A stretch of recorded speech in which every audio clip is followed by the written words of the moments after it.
அவருக்கு எப்பவுமே இங்கே நிற்கிற திமுக விற்கிற வேட்பாளர் டெண்டு கொட்டாய் போடுவார். பட்டி என்ன நாமெல்லாம் மனிதர்களா ஆடு மாடா பட்டியில் அடைக்கிறதுக்கு? ஆட்டுப்பட்டி போடுறாரா? அதெல்லாம் ஆட்டுப்பட்டியில் நல்லா இரும்பு கதவு போட்டெல்லாம் அடைக்க போகிறாங்க, கவலைப்படாது.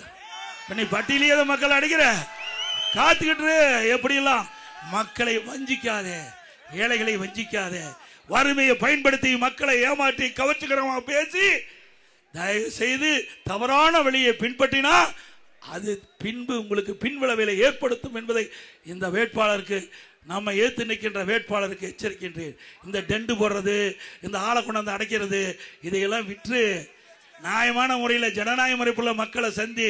அதே மாதிரி அதிகாரிகள் அதே மாதிரி தான் இந்த டெண்டு கொண்டாய் போடுறதெல்லாம் இந்த மாட்டை அடைக்கிற மாதிரி அதையெல்லாம் வேடிக்கை பார்த்துட்டு இருந்தா எந்தெந்த பகுதியில் எந்தெந்த அதிகாரி தக்க நடவடிக்கை எடுக்கலோ அதையெல்லாம் பட்டியல் போட்டு எங்க ஆளு கொடுப்பாங்க, எதிர்காலத்தில் பாதிக்கும். அதையும் நான் சொல்லிட்டேன். அப்புறம் சுயாட்சி வேட்பாளர் 18 பேரை போட்டு வச்சிருக்காராம். எவ்வளவு தந்திரம்! நான் தான் ஏற்கனவே சொன்னேன், நல்லதுக்கெல்லாம் மூளை பயன்படுத்த மாட்டாங்க. ஆண்டவன் கொடுத்த மூளை நல்லதுக்கெல்லாம் பயன்படுத்துவாங்க, கெட்டதுக்கு தான் பயன்படுத்துவாங்க. 18 பேர் போட்டிருக்காங்களாம்.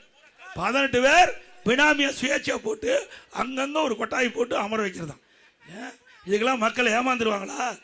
ஏய், கொங்கு பகுதியிலே தலைநகரம் இருப்பது கோவை.